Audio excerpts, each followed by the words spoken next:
তোমালোকে এইদৰে ভিডিঅ'টো এটা লাইক কৰি দিবা, চেনেলটো সাবস্ক্ৰাইব কৰিবা আৰু কমেন্ট বক্সত ক্লিক কৰি এটা কমেন্ট কৰিবা। মৰমৰ ছাত্ৰ-ছাত্ৰীসকল, পোনপ্ৰথমে মোৰ ইউটিউব চেনেলটোলৈ তোমালোক সকলোকে স্বাগতম জনাইছোঁ। আজি মই তোমালোকলৈ লৈ আহিছোঁ নৱম শ্ৰেণীৰ অসমীয়া সাহিত্য চয়নিকাৰ 13 নম্বৰ পাঠ হনুমন্তৰ লংকা দৰ্শন এই পাঠটিৰ প্ৰশ্নৰ উত্তৰকেইটা। গতিকে তোমালোকে ভিডিঅ'টো আৰম্ভণিৰ পৰা একেবাৰে শেষলৈকে চাই থাকিবা। চোৱা, তোমালোকক 1 নম্বৰত দিছে চমুকৈ উত্তৰ দিয়া। 1 নম্বৰৰ ক'ত দিছে মাধৱ কুণ্ডলী কোন আছিল? তোমালোকে ইয়াৰ উত্তৰত লিখিবা মাধৱ কুণ্ডলী প্ৰাক শংকৰী যুগৰ শ্ৰেষ্ঠ কবি আছিল। ঠিক আছে, এইবিলাক প্ৰশ্ন বহুত ইম্পৰ্টেণ্ট হয়, সেইবিলাকৰ পৰা পৰীক্ষাত প্ৰশ্ন আহিব। ঠিক আছে, এতিয়া খত চোৱা। খত তোমালোকক দিছে মাধৱ কুণ্ডলীয়ে কোনখন মহাকাব্য অনুবাদ কৰিছিল? তোমালোকে ইয়াৰ উত্তৰত লিখিবা মাধৱ কুণ্ডলীয়ে সংস্কৃত ৰামায়ণ মহাকাব্য অনুবাদ কৰিছিল। ঠিক আছে, তাৰপিছত চোৱা, তাৰপিছত আছে গত তোমালোকক সুধিছে মাধৱ কুণ্ডলীৰ ৰামায়ণত কেইটা কাণ্ড পোৱা যায়? তোমালোকে ইয়াৰ উত্তৰত লিখিবা মাধৱ কুণ্ডলীৰ ৰামায়ণত 5টা কাণ্ড পোৱা যায়। নেক্সট আছে ঘত সুধিছে মাধৱ কুণ্ডলীক শংকৰদেৱে কি কবি বুলি অভিহিত কৰিছিল? মাধৱ কুণ্ডলীক শংকৰদেৱে অপ্ৰমাদী কবি বুলি অভিহিত কৰিছিল। গতিকে তোমালোকে উত্তৰ দি লিখিবা মাধৱ কুণ্ডলীক শংকৰদেৱে অপ্ৰমাদী কবি বুলি অভিহিত কৰিছিল। তাৰপিছত অংগত চোৱা, মাধৱ কুণ্ডলীৰ ৰামায়ণত বৰ্তমানে সন্নিৱিষ্ট কোনটো কাণ্ড শংকৰদেৱে ৰচনা কৰে? ইয়াৰ উত্তৰ তোমালোকে লিখিবা মাধৱ কুণ্ডলীৰ ৰামায়ণত বৰ্তমান সন্নিৱিষ্ট উত্তৰাকাণ্ডটো শংকৰদেৱে ৰচনা কৰিছিল। নেক্সট আছে পৰ্তাংশ। পৰ্তাংশত আছে হনুমন্তৰ লংকা দৰ্শন কাব্যাংশ কোনটো কাণ্ডৰ পৰা লোৱা হৈছে? তো ইয়াৰ উত্তৰত লিখিবা হনুমন্তৰ লংকা দৰ্শন কাব্যাংশ ৰামায়ণৰ সুন্দৰকাণ্ডৰ পৰা লোৱা হৈছে। নেক্সট আছে 2 নম্বৰৰ প্ৰশ্ন তোমালোকক সুধিছে মাধৱ কুণ্ডলীৰ বাহিৰে শংকৰ পূৰ্ব যুগৰ কবিকেইজনাৰ নাম উল্লেখ কৰা। ঠিক আছে, মাধৱ কুণ্ডলীৰ বাহিৰে শংকৰ পূৰ্ব যুগৰ অৰ্থাৎ শংকৰদেৱৰ আগৰ যুগৰ কবিকেইজনৰ নাম তোমালোকক লিখিবলৈ দিছে। ঠিক আছে, মাধৱ কুণ্ডলীৰ নাম লিখিবলৈ দিয়া নাই, মাধৱ কুণ্ডলীৰ বাহিৰে কৈছে। ঠিক আছে, গতিকে তোমালোকে উত্তৰ দি লিখিবা মাধৱ কুণ্ডলীৰ বাহিৰে শংকৰ পূৰ্ব যুগৰ কবিকেইজনৰ নাম হ'ল বা কবিকেইজন হ'ল হেম সৰস্বতী, হৰিদাস বিপ্ৰ, কবিৰত্ন সৰস্বতী, ৰুদ্ৰ কণ্ডলী আদি। ঠিক আছে, এইদৰে ধুনীয়াকৈ তোমালোকে কবিকেইজনৰ নাম লিখি ল'বা, লিখি একেবাৰে মুখস্থ কৰি পেলাবা। এইটো কুৱেশ্যন ইম্পৰ্টেণ্ট হয়, পৰীক্ষাত আহিব পাৰে। নেক্সট আছে 3 তোমালোকক সুধিছে মাধৱ কুণ্ডলীয়ে কোন ৰজাৰ পৃষ্ঠপোষকতা লাভ কৰিছিল? তেওঁ ক'ৰ ৰজা আছিল?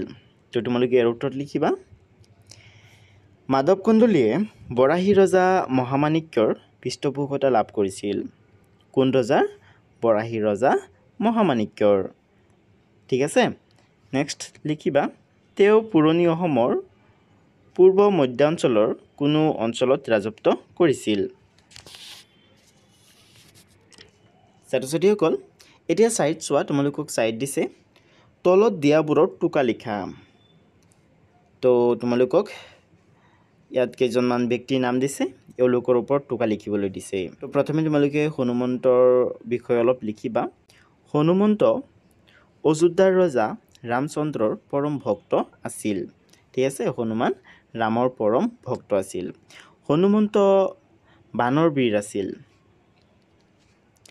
তেওঁ বায়ু দেৱতা আৰু অঞ্জনাৰ পুত্ৰ আছিল। হনুমন্তৰ দেউতাকৰ নাম আছিল বায়ু আৰু মাতৃৰ নাম আছিলে অঞ্জনা। ঠিক আছে, তেওঁ মহাবলৱন্ত আৰু বুদ্ধিমত্ত আছিল। ঠিক আছে, এইদৰে তোমালোকে হনুমানৰ বিষয়ে লিখিবা। নেক্সট আছে সুগ্ৰীৱ। তাৰপিছত তোমালোকে সুগ্ৰীৱৰ বিষয়ে দৰে লিখিবা।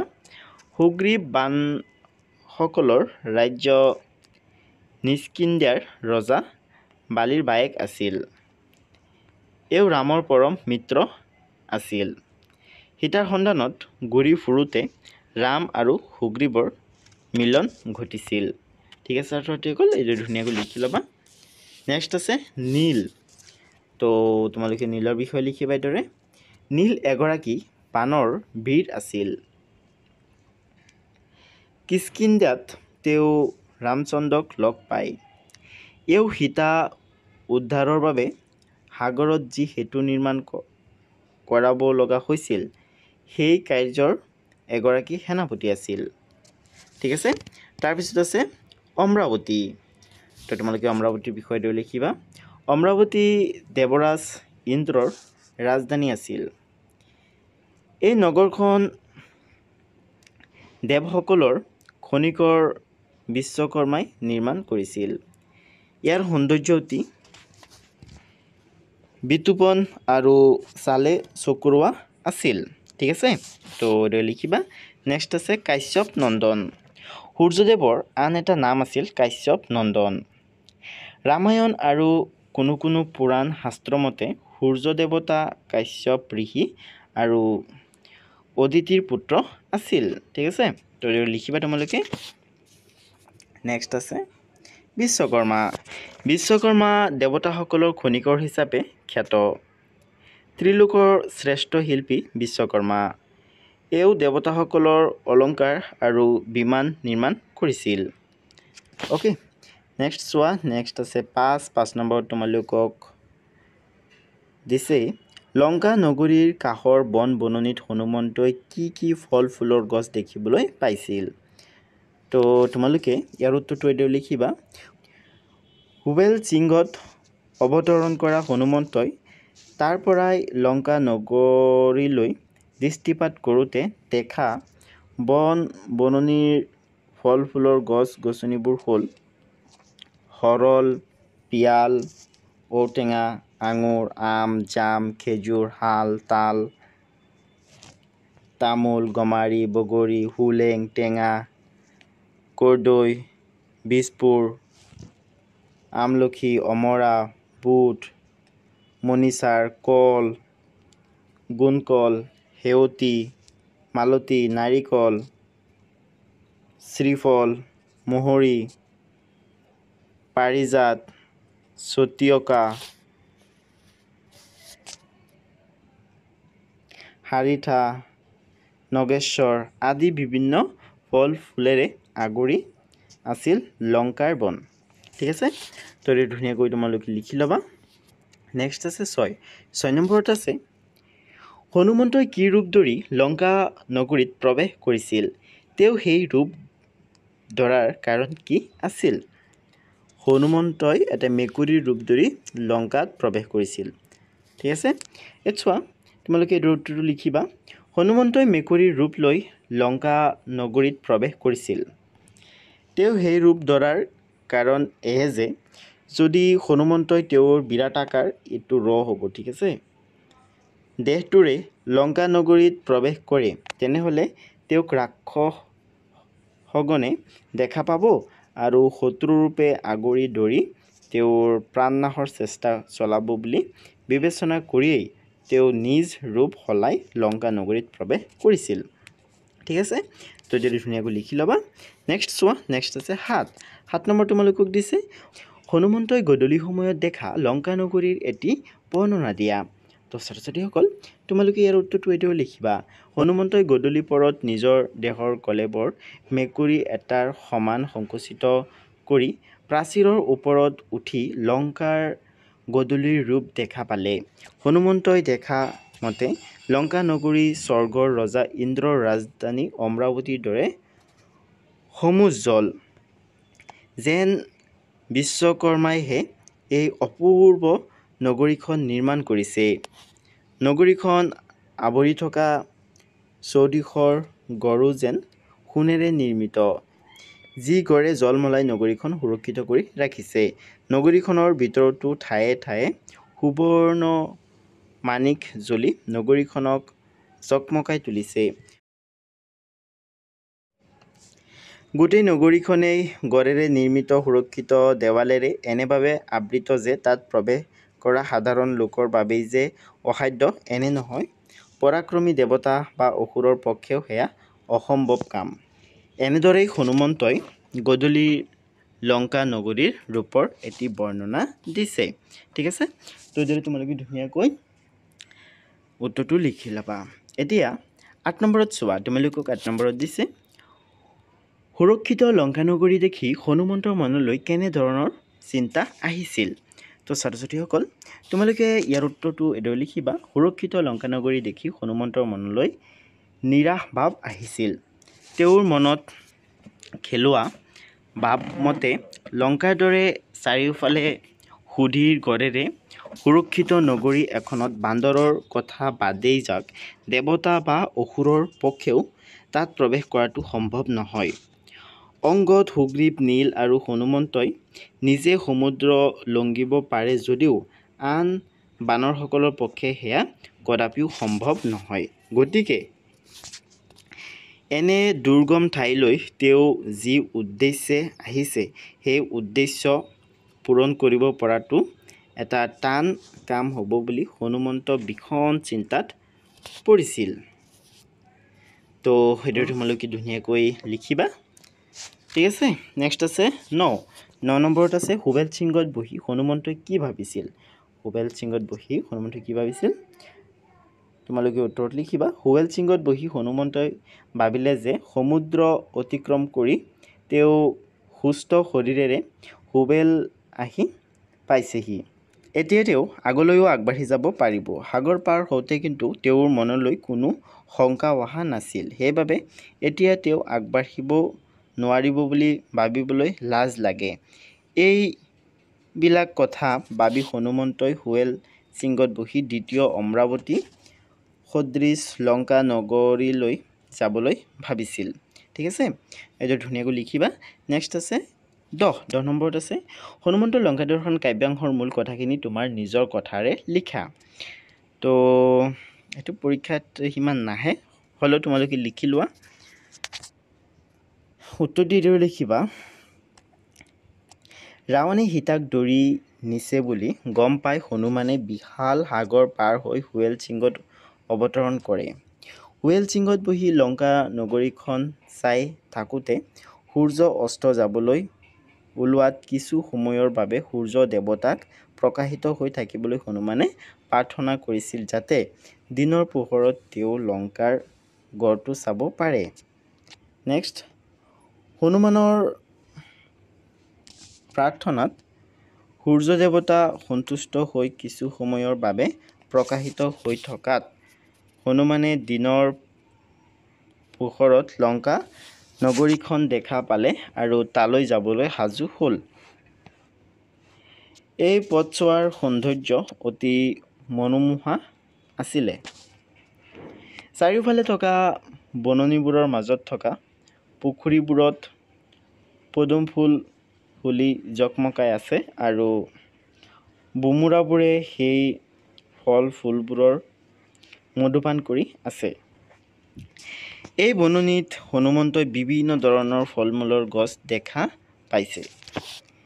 এই গছবোৰৰ পৰা গোটেই বছৰ জুৰি শীতল বতাহ বলি থাকে আৰু বছৰটোৰ 6টা ঋতুতেই কুলিয়ে সুললিত কণ্ঠে গীত গাই থাকে। লংকাৰ চৌপাশে সাগৰে বাৰে বৰণীয়া মুকুতাৰে উপচাই পেলাইছে। গোটেই দিনটো লংকাৰ কাষৰ বননিখনৰ সৌন্দৰ্য উপভোগ কৰাৰ অন্তত গধূলি বেলিকা হনুমানে লংকাত প্ৰৱেশ কৰিবলৈ আহিছিল, কিন্তু নিজৰ শাৰীৰিক কলেবৰ মেকুৰীৰ সমান কৰিহে তেওঁ লংকাৰ প্ৰাচীৰৰ ওপৰত উঠিল। গোটেই লংকাখন সোণৰ গড় আৰু প্ৰাচীৰেৰে আৱৰি আছে আৰু শাৰী শাৰীকৈ নানা যন্ত্ৰ সাজি থোৱা আছে যাতে দেৱতা বা কোনো অসুৰে তাক লংঘন কৰিব নোৱাৰে। সেই দুৰ্গম চাই দেখি হনুমানে চিন্তাত পৰিল। কাৰণ অংগদ, সুগ্ৰীৱ, নীল আৰু হনুমানে লগ হৈ শতেক যোজন দূৰত থকা সাগৰ পাৰ হ'ব পাৰিলেও বান্দৰবোৰে লংকালৈ কেনেদৰে আহিব? আহিলেও ৰামচন্দ্ৰনো তাত কি কৰিব? যিহেতু ৰাম লক্ষ্মণৰ অপাৰ মহিমা, গতিকে মনত কিছু আশা লোৱা উচিত। ইয়াত লংকা নগৰীৰ প্ৰকৃতি বৰ্ণনাত অসমীয়া কবিয়ে য'তেই সুৰুঙা পাইছে ত'তেই অসমৰ গছ বন ফুলৰ নামবোৰ উল্লেখ কৰিছে ঠিক আছে তো যদি তোমালোকে ধুনীয়াকৈ উত্তৰটো লিখি ল'বা ছাত্ৰ ছাত্ৰীসকল তাৰপিছত আছে ভাষা বিষয়ক 11ত আছে তলৰ শব্দবোৰৰ আধুনিক ৰূপ লিখা ইয়াত যিকেইটা শব্দ আছে কণ্টকি ছাতিয়াল তহিতে দেখিলন্ত এই শব্দবিলাকৰ আধুনিক অসমীয়া ৰূপ লিখিবলৈ দিছে তো এই কণ্টকি শব্দটোৰ আধুনিক অসমীয়া ৰূপ হ'ব কাইটিয়া গছ নেক্সট আছে ছাতিয়াল এইটো ছাতিয়াল হ'ব ঠিক আছে ইয়াত বানানটো ভুল হৈছে ইয়াৰ পৰা চাইছে লিখিবা ছাতিয়াল মানে চটিয়না গছ নেক্সট আছে তহিতে মানে তাত দেখিলন্ত মানে কি দেখিলন্ত মানে দেখিলে ঠিক আছে নেক্সট আছে 12ত আছে সমাৰ্থক শব্দ লিখা সমাৰ্থক শব্দ মানে একে অৰ্থ বুজোৱা শব্দ গগন বিড়াল গড় সমুদ্ৰ পৱন তো এইবিলাকৰ সমাৰ্থক শব্দ লিখিব লাগে তো তোমালোকে লিখিবা গগন মানে হৈছে আকাশ বিড়াল মানে হৈছে মেকুৰী নেক্সট আছে গড় মানে হৈছে দুৰ্গ নেক্সট আছে সমুদ্ৰ মানে সাগৰ জলদি সমুদ্ৰ তোমালোকে সাগৰ লিখিবা বা জলদি লিখিবা ইয়াত মাজত কমা এটা বহিব ঠিক আছে ইয়াত দুটা মানে হেৰি হৈ গৈছে কম্বাইন হৈ গৈছে তোমালোকে মাজত কমা এটা দিবা নেক্সট আছে পৱন মানে বতাহ বা বায়ু ওকে তাৰপিছত মই কবি পৰিচয়ৰ পৰা আৰু পাঠৰ ভিতৰৰ পৰা কিছুমান অতিৰিক্ত প্ৰশ্ন লৈ আহিছোঁ আৰু সেইবিলাকৰ উত্তৰ লৈ আহিছোঁ গতিকে তোমালোকে এইবিলাক লিখি ল'বা ঠিক আছে লিখি মুখস্থ কৰি পেলাবা এইবিলাকো ইম্পৰ্টেণ্ট হয় ঠিক আছে তো চোৱা 1 নম্বৰত আছে মাধৱ কন্দলী কোন যুগৰ কবি আছিল মাধৱ কন্দলী প্ৰাক শংকৰী যুগৰ কবি আছিল অৰ্থাৎ শংকৰদেৱৰ আগৰ যুগৰ কবি আছিলে ঠিক আছে নেক্সট আছে 2 নম্বৰত আছে মাধৱ কন্দলীৰ ৰামায়ণত কোন দুটা কাণ্ড পোৱা যায় তো এৰ উত্তৰ লিখিবা মাধৱ কন্দলীৰ ৰামায়ণত আদিকাণ্ড আৰু উত্তৰাকাণ্ড দুটা পোৱা যায় নেক্সট আছে 3ত আছে কাৰ পৃষ্ঠপোষকতাত মাধৱ কন্দলীয়ে সংস্কৃত ৰামায়ণ মহাকাব্যখন অসমীয়া ভাষালৈ অনুবাদ কৰিছিল তো তোমালোকে ইয়াৰ উত্তৰ লিখিবা বৰাহী ৰজা মহামাণিক্যৰ পৃষ্ঠপোষকতাত নেক্সট আছে 4ত আছে পৱন নন্দন কোন পৱন নন্দন হৈছে পৱন পুত্ৰ হনুমান বা বায়ুৰ পুত্ৰ হনুমান তোমালোকে উত্তৰ লিখিবা পৱন নন্দন হ'ল পৱন পুত্ৰ হনুমান বা তোমালোকে বায়ু বুলি লিখিব পাৰা বায়ুৰ পুত্ৰ হনুমান নেক্সট আছে 5 নম্বৰত আছে লংকাপুৰী ক'ত অৱস্থিত আছিল তো ইয়াৰ উত্তৰ লিখিবা লংকাপুৰী ত্ৰিকুট পৰ্বতৰ ওপৰত অৱস্থিত আছিল নেক্সট আছে 6 নম্বৰত আছে অমৰাৱতী কোনে নিৰ্মাণ কৰিছিল তো তোমালোকে ইয়াৰ উত্তৰ লিখিবা অমৰাৱতী দেৱতাৰ মিকৰ বিশ্বকৰ্মাই নিৰ্মাণ কৰিছিল ঠিক আছে অমৰাৱতী দেৱতাৰ মিকৰ বিশ্বকৰ্মাই নিৰ্মাণ কৰিছিল নেক্সট আছে 7 নম্বৰত আছে হনুমানে কিহৰ ওপৰত বহি লংকা নগৰীখন চাইছিল তো তোমালোকে ইয়াৰ উত্তৰ লিখিবা হনুমানে হুৱেল সিংহত বহি লংকা নগৰীখন চাইছিল ওকে নেক্সট আছে 8 নম্বৰত আছে কাশ্যপ নন্দন কোন তো তোমালোকে ইয়াৰ উত্তৰ লিখিবা কাশ্যপ নন্দন হ'ল সূৰ্যৰ আন এটা নাম অৰ্থাৎ সূৰ্যৰ সমাৰ্থক শব্দ ঠিক আছে বা বেলিৰ সমাৰ্থক শব্দ নেক্সট আছে পদ্মিনী দিঘি মানে কি তো উত্তৰত লিখিবা পদ্মিনী দিঘি মানে হ'ল পদুম ফুলেৰে ভৰি থকা পুখুৰী তাৰপিছত আছে 10ত আছে কি দেখি হনুমন্ত চিন্তিত হৈছিল তোমালোকে ইয়াৰ উত্তৰত লিখিবা লংকাৰ সুৰক্ষা ব্যৱস্থা দেখি হনুমন্ত চিন্তিত হৈছিল ঠিক আছে তো ছাত্ৰ ছাত্ৰীসকল আজিৰ ভিডিঅ'টো ইমানেই আছিলে ভিডিঅ'টো চাই কেনে লাগিল তোমালোকে মোক কমেণ্ট কৰি জনাবা ভিডিঅ'টো ভাল লাগিলে ভিডিঅ'টো এটা লাইক কৰি দিবা আৰু চেনেলটো যদি এতিয়ালৈকে ছাবস্ক্ৰাইব কৰা নাই তেনেহ'লে চেনেলটো ছাবস্ক্ৰাইব কৰি লোৱা আৰু বেলেগ পাঠৰ ভিডিঅ' চাবৰ কাৰণে তোমালোক প্লেলিষ্টলৈ যাবা